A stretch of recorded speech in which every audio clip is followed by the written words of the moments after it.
Hello friends, good evening. स्वागत है आप सबका शिवकृपा क्लासेज पर। दोस्तों, इस वीडियो में हम लोग एसएससी एमटीएस व हवलदार एग्जाम 2024 में पूछे जा सकने वाले मोस्ट इम्पॉर्टेंट जीके जीएस व करंट अफेयर्स के प्रश्नों को सॉल्व करेंगे।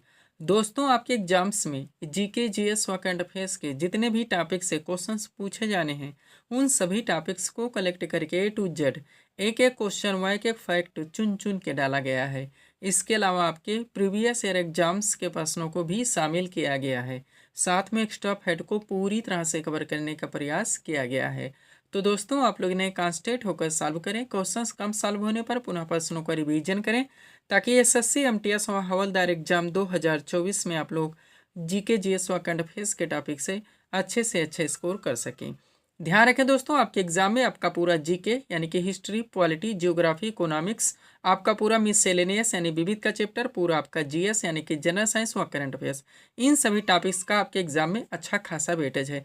25 क्वेश्चन जो कि 75 नंबर का आपके एग्जाम में वेटेज है, जहां से आपकी फाइनल मेरिट बनेगी, इन सभी टॉपिक से पूछे जाएंगे।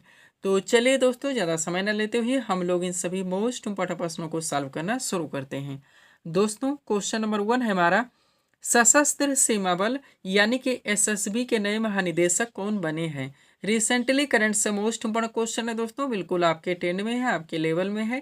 क्वेश्चन है हमारा, सशस्त्र सीमा बल यानी कि एसएसबी के नए महानिदेशक कौन बने हैं। करेक्ट आंसर होगा दलजीत सिंह चौधरी। अब चूंकि दोस्तों करंट से हमारा क्वेश्चन आया हुआ है, तो इस टॉपिक से जितने भी क्वेश्चंस बनते हैं, अधिकांश प्रश्नों को हम लोग यहीं पे कवर करेंगे। यही हमारे प्रिपरेशन की स्ट्रेटजी है दोस्तों, कि जिस भी टॉपिक्स को हम लोग उठाएंगे, उस टॉपिक्स के अधिकांश प्रश्नों को पूरे एक्स्ट्रा फैक्ट के साथ वहीं पे कवर करेंगे। ध्यान दीजिएगा दोस्तों, आप लोग सारे क्वेश्चन सेलेक्ट रखे गए हैं। पहला क्वेश्चन हमारा, राष्ट्रीय जांच एजेंसी यानी कि एनआईए के नए महानिदेशक कौन बने हैं। करेक्ट आंसर होगा सदानंद वसंत दाते। एक एक क्वेश्चन दोस्तों आपके एग्जाम के लिए यहाँ पे सुपर लगाया गया है, आप लोग इन सभी प्रश्नों को रिवाइज जरूर करेंगे। नेक्स्ट क्वेश्चन है हमारा, पेरिस ओलंपिक 2024 में भारत के ध्वजवाहक कौन बने हैं। करेक्ट आंसर होगा शरत कमल। कौन? शरत कमल। आगे बढ़ते हैं। क्वेश्चन है दोस्तों, इंडियन स्टील एसोसिएशन यानी कि आईएसए के नए अध्यक्ष कौन बने हैं। करेक्ट आंसर होगा नवीन जिंदाल। वह दोस्तों केंद्रीय माध्यमिक शिक्षा बोर्ड यानी कि सीबीएसई के नए अध्यक्ष कौन बने हैं। करेक्ट आंसर होगा राहुल सिंह। पूरी तरह से आप लोग प्रिपेयर रहेंगे। आगे बढ़ते हैं। क्वेश्चन है दोस्तों, राष्ट्रीय अनुसूचित जाति आयोग यानी कि एनसीएससी का अध्यक्ष किसे नियुक्त किया गया है। तो किशोर मकवाना को। आगे बढ़ते हैं। क्वेश्चन है, प्रसार भारती के नए अध्यक्ष कौन बने हैं। करेक्ट आंसर होगा नवनीत कुमार सहगल। अगला क्वेश्चन है, ऑल इंडिया रेडियो यानी कि एआईआर की नई महानिदेशक कौन बनी है। करेक्ट आंसर होगा मौसमी चक्रवर्ती। और नेक्स्ट क्वेश्चन है हमारा, अंतरराष्ट्रीय न्यायालय यानी कि आईसीजे के नए अध्यक्ष कौन बने हैं। करेक्ट आंसर होगा नवाफ सलाम, जो कि लेबनान से आते हैं। थोड़ा सा आपको बता देना चाहेंगे दोस्तों, आपके एग्जाम में जो 75 नंबर का वेटेज है, जहां से आपकी फाइनल मेरिट बनेगी, इसमें आपका पूरा जीके आएगा यानी हिस्ट्री, पॉलिटी, जियोग्राफी, इकोनॉमिक्स, पूरा आपका मिससेलेनियस यानी विविध आएगा, पूरा आपका जीएस यानी कि जनरल साइंस, करंट, इन सब के पूरे पाठ्यक्रम को दोस्तों जहां जहां से आपके एग्जाम में क्वेश्चन पूछे जाने, सबको हमारे द्वारा टोटल 26 पीडीएफ में पूरी तरह से कवर कर लिया गया है, और जो कि अभ्यर्थियों को दिया जा रहा है। करंट में दोस्तों हम लोगों ने 2023 से स्टार्ट किए थे, 2024 के रिसेंटली करंट को भी पूरी तरह से आपके पीडीएफ में कवर किया जा चुका है। बढ़ते हैं दोस्तों हम लोग अगले क्वेश्चन की ओर। अगला क्वेश्चन है दोस्तों हमारा, भारतीय दूरसंचार नियामक प्राधिकरण यानी कि ट्राई के नए अध्यक्ष कौन बने हैं। करेक्ट आंसर होगा अनिल कुमार लाहोटी। कौन? अनिल कुमार लाहोटी। आगे बढ़ेंगे। क्वेश्चन है, महाराष्ट्र की पहली महिला पुलिस महानिदेशक कौन बनी है यानी कि डीजीपी। तो रश्मि शुक्ला है। नेक्स्ट क्वेश्चन है, एशियाई विकास बैंक यानी कि एडीबी के कार्यकारी निदेशक कौन बने हैं। करेक्ट आंसर होगा विकासशील। और दोस्तों संयुक्त राष्ट्र यानी कि यूएन में भारत के स्थायी प्रतिनिधि कौन बने हैं। तो अरिंदम बागची। पूरी तरह से आप प्रिपेयर रहेंगे। ये करंट के क्वेश्चन है दोस्तों, जिनको हम लोग अब सॉल्व कर रहे हैं। आगे बढ़ते हैं। क्वेश्चन है, केंद्रीय औद्योगिक सुरक्षा बल यानी कि सीआईएसएफ की पहली महिला प्रमुख कौन बनी है। तो नीना सिंह है। नेक्स्ट, भारत तिब्बत सीमा पुलिस यानी कि आईटीबीपी का नया महानिदेशक किसे नियुक्त किया गया है। राहुल जसगोत्रा को। अगला है, पावर ग्रिड कारपोरेशन के नए सीएमडी के रूप में किसे नियुक्त किया गया है। रविंद्र कुमार त्यागी को। और लोकपाल का नया अध्यक्ष किसे नियुक्त किया गया है। तो अजय मालिकराव खानविलकर को। पूरी तरह से आप प्रिपेयर रहेंगे। ये करंट के क्वेश्चन थे दोस्तों, जिनको हम लोगों ने कवर किए हैं। आगे बढ़ते हैं। थोड़ा सा पीडीएफ के बारे में बात करेंगे दोस्तों, पुनः हम लोग नेक्स्ट क्वेश्चन की ओर चलेंगे। ध्यान देंगे दोस्तों, 4 पीडीएफ यहाँ पे हमारा लगा हुआ है, लेकिन हम लोग सबसे पहले एसएससी एमटीएस और हवलदार एग्जाम 2024 के बारे में ही बात करेंगे, जिसका दोस्तों हम लोग यहाँ पे प्रिपरेशन भी कर रहे हैं। दोस्तों आप जानते हो जहाँ से आपकी फाइनल मेरिट बनेगी, 75 नंबर के क्वेश्चंस आपके पूरे जीके, आपका पूरा जीएस, मिसलेनियस और करंट से पूछे जाएंगे। इन सब के पूरे पाठ्यक्रम से जहाँ जहाँ से आपके एग्जाम में क्वेश्चंस बने, सबको पूरी तरह से दोस्तों हमारे द्वारा 26 पीडीएफ में पूरी तरह से कवर किया गया है, जिसकी पेड फीस 100 रुपये रखी गई। व्हाट्सअप नंबर आप लोगों के सामने, जहाँ पर आप जुड़कर पीडीएफ ले सकते हैं। सेकेंड पीडीएफ के बारे में बात करना चाहेंगे दोस्तों, जो कि हमारे द्वारा अभ्यर्थियों को दिया जा रहा है। वह पीडीएफ है दोस्तों बिहार एसएससी और बिहार पुलिस कांस्टेबल का नया वर्जन पूरी तरह से रेडी किया गया है। Next PDF UP police constable exam 2024 का नया वर्जन पीडीएफ भी पूरी तरह से रेडी हो गया, जो कि अभ्यर्थियों को दिया जा रहा है।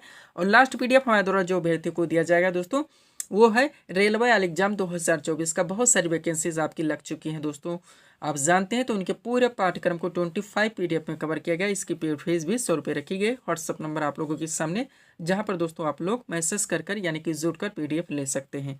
बढ़ेंगे दोस्तों हम लोग अगले क्वेश्चन की ओर। अगला क्वेश्चन हमारा कहाँ से है, मैकमोहन रेखा किन दो देशों के मध्य है, तो भारत एवं चीन के मध्य में। ये भी आपका ट्रेंडिंग दोस्तों टॉपिक आप लोग जानते होंगे। यहाँ से 2-3 तरह के क्वेश्चंस आपके टॉपिक बनते हैं। सब कुछ आपके पीडीएफ में सीट बाय सीट लगा के कवर कर लिया गया है। एक दोस्तों महत्वपूर्ण दोस्तों जो अंतर्राष्ट्रीय सीमाओं से रिलेटेड आते हैं, विशेषकर दोस्तों भारत एवं पड़ोसी देश। उसके बाद में दूसरा हमारा आता है दोस्तों, ध्यान दीजिएगा, 8 डिग्री चैनल, 9 डिग्री चैनल, जल संधियों से रिलेटेड। तो बहुत सारे टॉपिक्स यहाँ से बनते हैं, जिसको हम लोग पूरी तरह से कवर कर चुके हैं। तो चलिए शुरू करते हैं इस टॉपिक को। क्वेश्चन है हमारा, मैकमोहन रेखा किन दो देशों के मध्य, तो भारत एवं चीन के मध्य में। यहाँ से विशेषकर वो क्वेश्चन ज्यादा पूछे जाते हैं जो भारत एवं पड़ोसी देशों के मध्य में सीमाएं स्थित हैं। तो एक तरफ अंतर्राष्ट्रीय सीमाओं के नाम दिए गए, दूसरी तरफ संबंधित देश के नाम। पहला पॉइंट है रेड क्लिफ रेखा, हजारों बार पूछा गया होगा, आप लोग जानते होंगे, भारत एवं पाकिस्तान के मध्य में है। हिंडनबर्ग रेखा दोस्तों जर्मनी एवं पोलैंड के मध्य में है। मेगिनाट रेखा जर्मनी एवं फ्रांस के बीच में है। 38वीं समानांतर रेखा ये उत्तरी कोरिया एवं दक्षिणी कोरिया के मध्य में है। कैसे भी कर पूरी तरह से दोस्तों आप अपडेट रहेंगे। 49वीं समांतर रेखा की बात की जाए तो ये सेम कनाडा के मध्य में है। मेनर हिम रेखा रूस एवं फिनलैंड के मध्य में। डूरंड रेखा दोस्तों पाकिस्तान एवं अफगानिस्तान के मध्य में। और मैकमोहन रेखा मोस्ट इंपोर्टेंट जो कि भारत एवं चीन के मध्य में। आप अपडेट रहेंगे पूरी तरह से। बढ़ेंगे दोस्तों हम लोग अगले क्वेश्चन की ओर। अगला क्वेश्चन हमारा कहाँ से दोस्तों, विद्युत धारा का ऐसे मात्रक क्या है, तो एम्पियर होता है आपका। टेंडिंग एवरग्रीन, आप सुपर टॉपिक कह सकते हैं, जनरल साइंस से आया हुआ दोस्तों। जनरल साइंस का भी आपके एग्जाम में अच्छा खासा वेटेज रहेगा। तो क्वेश्चन दोस्तों आप लोग जानते हैं जो महत्वपूर्ण दोस्तों राशियों से रिलेटेड ऐसा मात्रक क्या होता है, डायरेक्टली विद्युत धारा हजारों बार पूछा गया है। तो इस टॉपिक से जितने क्वेश्चंस बनते हैं आपके एग्जाम के लिए, जो कि सभी वनडे एग्जाम में पूछे थे, रिपीट होते रहते हैं, उनको इस सीट में कवर कर लिया गया। इस सीट को आप लोग पूरी तरह से रिवाइज रखेंगे, तो इस टॉपिक से कोई भी क्वेश्चंस आपके एग्जाम में आते हैं, ना क्वेश्चन आपसे मिस होंगे और ना ही दोस्तों आप लोगों को तुक्का लगाना पड़ेगा। तो चलिए शुरू करते हैं हम लोग। क्वेश्चन क्या हमारा, विद्युत धारा का SI मात्रक क्या है, करेक्ट आंसर का एम्पियर। अब एक तरफ राशियों के नाम है, दूसरी तरफ उनके मात्रक दिए गए हैं SI पद्धति में। हम लोग शुरू करते हैं। सबसे पहले लंबाई दोस्तों, जिसका SI मात्रक मीटर होता है। द्रव्यमान का SI मात्रक किलोग्राम होता है। समय का SI मात्रक सेकंड होता है। कार्य तथा ऊर्जा का SI मात्रक जूल होता है। पूरी तरह से आप अपडेट रहेंगे। कोई रट्टा मार के किसी भी तरह से या ट्रिक लगा के या PDF लेके रिवाइज करके एक एक क्वेश्चन की कीमत आप लोग जानते हैं। क्वेश्चन गलत हुए तो नेगेटिव मार्किंग आपको अलग से झेलनी पड़ेगी। विद्युत धारा मोस्ट इंपॉर्टेंट, SI मात्रक क्या होता है दोस्तों इसका, 1 मिनट। विद्युत धारा जिसका SI मात्रक एम्पियर होता है। ज्योति तीव्रता का SI मात्रक कैंडेला होता है। कोण का SI मात्रक रेडियन होता है। बल का SI मात्रक न्यूटन होता है। क्षेत्रफल का SI मात्रक वर्ग मीटर। आयतन का SI मात्रक घन मीटर होता है। चाल का SI मात्रक मीटर पर सेकंड होता है। आवृत्ति का SI मात्रक हर्ट्ज होता है। पूरी तरह से आप अपडेट रहेंगे। आगे बढ़ते हैं। क्या क्या दोस्तों, दाब का SI मात्रक पास्कल होता है। शक्ति का SI मात्रक वाट होता है। पृष्ठ तनाव का SI मात्रक न्यूटन प्रति मीटर। विद्युत प्रतिरोध का SI मात्रक ओम होता है। विभवांतर का SI मात्रक वोल्ट होता है। चुंबकीय फ्लक्स का SI मात्रक वेबर। और विद्युत आवेश का कूलाम। इतना आप अपडेट रखेंगे तो यहाँ से क्वेश्चन के आंसर आप लोगों को मिल जाएंगे। PDF के बारे में दोस्तों ऑलरेडी बात हो चुकी है। कंबाइंड नया वर्जन पूरी तरह से रेडी है। बिहार SSC और बिहार पुलिस कांस्टेबल का। रेलवे एग्जाम 2024 का PDF भी रेडी है। SSC MTS एग्जाम 2024 का PDF भी रेडी कर दिया गया है। और यूपी पुलिस कांस्टेबल एग्जाम 2024 का नया वर्जन PDF भी पूरी तरह से रेडी है। बढ़ेंगे दोस्तों हम लोग अगले क्वेश्चन की ओर। अगला क्वेश्चन दोस्तों हमारा क्या है, देखेंगे हम लोग। क्वेश्चन रखा गया है, राजघाट पर किसका समाधि स्थल है, तो महात्मा गांधी का। आप जानते हैं वनडे एग्जाम का फेवरेट टॉपिक ये भी है, बराबर क्वेश्चन पूछे जाते हैं। आपके इस पाठ्यक्रम में भी मेंशन क्वेश्चंस यहाँ से बनेंगे ही बनेंगे। तो दोस्तों इस यहाँ पे एक सीट हम लगा दिए हैं। इस टाइप से रिलेटेड थोड़ा इजी टॉपिक होता है, लेकिन हम लोग इग्नोर करके नहीं चल सकते। तो जितने इंपॉर्टेंट है, जहाँ जहाँ से दोस्तों क्वेश्चंस बनते हैं, इसमें पूरी तरह से कवर कर लिया गया है। सीट को आप लोग पूरी तरह से रिवाइज रखेंगे।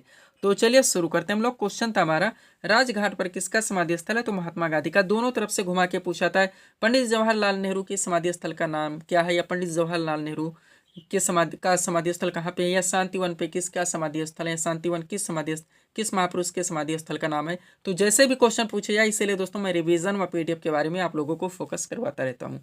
तो चलिए शुरू करते हैं हम लोग। सबसे पहले शांतिवन है, जहाँ पे पंडित जवाहरलाल नेहरू का समाधि स्थल है। विजय घाट पर दोस्तों लाल बहादुर शास्त्री का है। शक्ति स्थल पर इंदिरा गांधी का है। वह घाट पर दोस्तों मोरारजी देसाई का है। राजघाट पर महात्मा गांधी का है। पूरी तरह से आप अपडेट रहेंगे। आगे बढ़ते हैं, राजघाट तक हो चुका है। अगला दोस्तों किसान घाट, जिसमें चौधरी चरण सिंह का है। उदय भूमि पर के आर नारायण का है। वीर भूमि पर राजीव गांधी का है। महाप्रयाण घाट पे डॉक्टर राजेंद्र प्रसाद का है। नारायण घाट पे गुलजारी लाल नंदा का है। समता स्थल पे जगजीवन राम।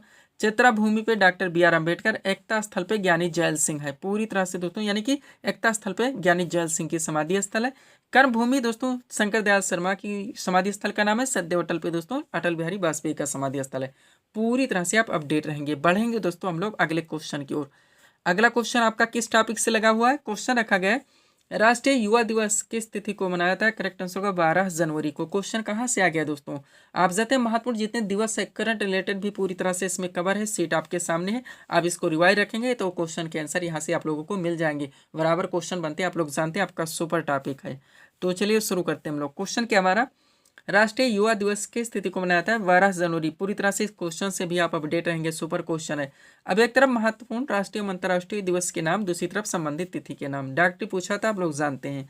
सबसे पहले प्रवासी भारतीय दिवस, जो कि 9 जनवरी को मनाता है। विश्व हिंदी दिवस 10 जनवरी को मनाया जाता है।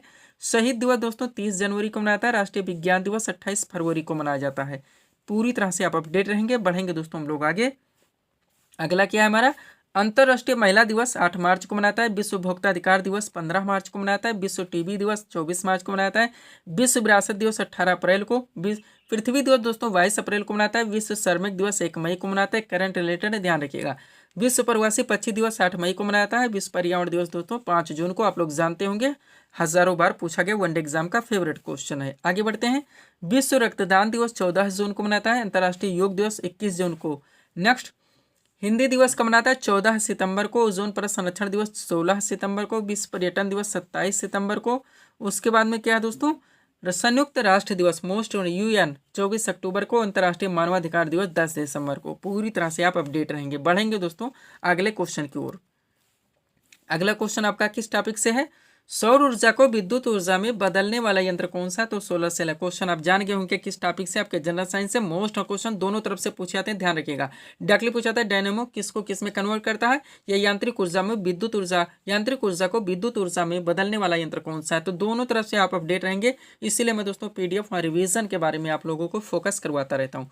तो चलिए शुरू करते हैं। एक तरफ उपकरण के नाम, दूसरी तरफ ऊर्जा का रूपांतरण। सबसे पहले डायनेमो, जो कि यांत्रिक ऊर्जा को विद्युत ऊर्जा में कन्वर्ट करता है। मोमबत्ती दोस्तों ये रासायनिक ऊर्जा को प्रकाश एवं ऊष्मा ऊर्जा में कन्वर्ट करती है। माइक्रोफोन ध्वनि ऊर्जा को विद्युत ऊर्जा में बदलता है। लाउड स्पीकर विद्युत ऊर्जा को ध्वनि ऊर्जा में बदलता है। सोलर सेल सौर ऊर्जा को विद्युत ऊर्जा में बदलता है। ट्यूबलाइट विद्युत ऊर्जा को प्रकाश ऊर्जा में बदलता है। विद्युत मोटर विद्युत ऊर्जा को यांत्रिक ऊर्जा में बदलता है। पूरी तरह से आप अपडेट रहेंगे। अगला क्या दोस्तों, हमारा विद्युत बल्ब है, जो कि विद्युत ऊर्जा को प्रकाश एवं ऊष्मा ऊर्जा में बदलता है। विद्युत सेल क्या करता है? तो रासायनिक ऊर्जा को विद्युत ऊर्जा में बदलता है। और लास्ट है सितार, मोस्ट इंपॉर्टेंट, ये यांत्रिक ऊर्जा को ध्वनि ऊर्जा में कन्वर्ट करता है। ध्यान रखेंगे। पीडीएफ के लिए हमारा व्हाट्सअप नंबर लगा हुआ है। बढ़ेंगे दोस्तों हम लोग अगले क्वेश्चन की ओर। अगला क्वेश्चन आपका कहाँ से दोस्तों, वॉशिंग सोडा का रासायनिक नाम क्या है? तो सोडियम का। जनरल साइंस से आया हो दोस्तों, स्टैटिक्स से हमारा क्वेश्चन है। तो हम लोग क्या करेंगे दोस्तों, लास्ट में इसे क्वेश्चन हम लगाते हैं। यहाँ पे आपके एग्जाम में दोस्तों जितने भी टॉपिक से क्वेश्चंस बनने हैं, चाहे आपका हिस्ट्री हो, पॉलिटी हो, जियोग्राफी, इकोनॉमिक, पूरा मिससेलेनियस का चैप्टर है, विविध, या फिर दोस्तों जनरल साइंस, इन सब के जो मोस्ट क्वेश्चंस निकलते हैं आपके सभी वनडे एग्जाम में पूछे थे, रिपीट होते रहते हैं, उन प्रश्नों को दोस्तों यहाँ पे कलेक्शन कर दिया आता है। ध्यान रखेंगे, एक एक क्वेश्चन सिलेक्टेड रखे गए हैं। तो चलिए शुरू करते हैं हम लोग। क्वेश्चन नंबर 1, ट्यूबलाइट के अंदर कौन सी गैस भरी होती है? तो आर्गन और पारावाष्प। ध्यान रखेंगे। नेक्स्ट, रॉकेट किस सिद्धांत पर कार्य करता है? तो संवेग संरक्षण के सिद्धांत पर। अगला है, ग्रहों के गति का नियम किसने प्रतिपादित किया? तो केपलर ने। नेक्स्ट, डीएनए का डबल हेलिक्स मॉडल किसने दिया? तो ये वाटसन ने दिया था। आगे बढ़ेंगे हम लोग। अगला क्वेश्चन क्या है, संपूर्ण जेनेटिक कोड का पता किसने लगाया? हरगोविंद खुराना ने। हाईलाइटेड क्वेश्चन है। विकास का सिद्धांत किसने प्रतिपादित किया था? चार्ल्स डार्विन ने। स्टेनलेस स्टील किसका मिश्र धातु है? लोहा। क्रोमियम का। ठोस कपूर से कपूर वाष्प बनने की प्रक्रिया को क्या कहते हैं? तो ऊर्ध्वपातन कहा जाता है। आगे बढ़िएगा। वॉशिंग सोडा का रासायनिक नाम क्या है? Sodium carbonate. फाइकोलॉजी में किसका अध्ययन कहता है? शैवाल का। भारतीय दलहन अनुसंधान संस्थान कहाँ पर स्थित है? कानपुर में। और मोमबत्ती का जलना किस प्रकार का परिवर्तन है? तो एक रासायनिक परिवर्तन है। घुमा घुमा के पूछा था। नेक्स्ट, रेडियो कार्बन डेटिंग से किसका निर्धारण होता है? जीवाश्म की आयु का। इसी के साथ देखेंगे पृथ्वी की आयु का आकलन किया था, तो ये यूरेनियम डेटिंग पद्धति से किया था। ध्यान रखेंगे। दो क्वेश्चन एक साथ और देखिए। पहला है, इंटीग्रेटेड सर्किट चिप पर किसकी परत होती? तो सिलिकॉन की। और चुंबकीय डिस्क पर किस पदार्थ की परत होती? तो आयरन ऑक्साइड की। ध्यान रखेंगे आप लोग। आगे बढ़ते हैं। अगला क्वेश्चन क्या है दोस्तों, सिंध घाटी की सभ्यता में घर किससे बने थे? ईंटों से। नेक्स्ट, दूरी मापने की सबसे बड़ी इकाई क्या है? तो पारसेक है। अगला, मनुष्य की आंख के किस भाग पर वस्तु का प्रतिबिंब बनता है? तो रेटिना पर। और संविधान के किस अनुच्छेद में संसद के संयुक्त अधिवेशन का प्रावधान है? तो अनुच्छेद 108 है। आगे बढ़िएगा। संविधान के किस अनुच्छेद के अंतर्गत राष्ट्रपति अध्यादेश जारी करता है? तो अनुच्छेद 123 है। नेक्स्ट, भारत ने ओलंपिक में प्रथम बार कब भाग लिया था? तो 1990। ध्यान रखेंगे। नेक्स्ट, फीफा विश्व कप सबसे ज्यादा बार किसने जीता? तो ब्राजील देश ने जीता है। और भारत का कौन सा राज्य बांग्लादेश से तीनों ओर से घिरा हुआ है? तो त्रिपुरा है। आगे बढ़िए। डूरन कप किस खेल से संबंधित है? फुटबॉल से। मीराबाई चानू किस खेल से संबंधित है? भारोत्तोलन से। राष्ट्रीय खेल दिवस किस तिथि को मनाता है? 29 अगस्त को। और किताबुल हिंद के लेखक कौन है? तो अलबरूनी है। पूरी तरह से आप अपडेट रहेंगे। आगे बढ़ते हैं। अगला क्वेश्चन हमारा क्या है, अनुच्छेद 356 का संबंध किससे है? तो राष्ट्रपति शासन से है। नेक्स्ट, संविधान के किस अनुच्छेद में प्रेस की स्वतंत्रता दी गई है? तो अनुच्छेद 19 है। अगला, किस शासक के द्वारा विक्रमशिला विश्वविद्यालय की स्थापना की गई थी? तो धर्मपाल के द्वारा। नेक्स्ट, लंदन किस नदी के किनारे बसा है? टेम्स नदी के किनारे। नेक्स्ट, विश्व जनसंख्या दिवस किस तिथि को मनाया जाता है? तो 11 जुलाई को। लास्ट क्वेश्चन हमारा, जूट उत्पादन में भारत का कौन सा स्थान है? तो प्रथम स्थान है। कौन सा? प्रथम स्थान। तो ये थे दोस्तों इस सीरीज के टाइप MCQs के प्रश्न जिनको यहाँ पे हम लोगों ने सॉल्व किए हैं। उम्मीद है दोस्तों आप सभी लोगों ने सॉल्व किए होंगे और देखे होंगे कि यहाँ से आपके कितने प्रश्न सही हो रहे हैं। तो दोस्तों इसी तरह के वीडियोस के लिए आप हमारे स्टडी चैनल शिव कृपा क्लासेस से जुड़ें और चैनल को सब्सक्राइब करें ताकि हमारे द्वारा दिए जाने वाले सभी वीडियोस आप क्रम से सबसे पहले देख सकें। तो मिलते हैं दोस्तों नेक्स्ट वीडियोस में। Thanks for watching.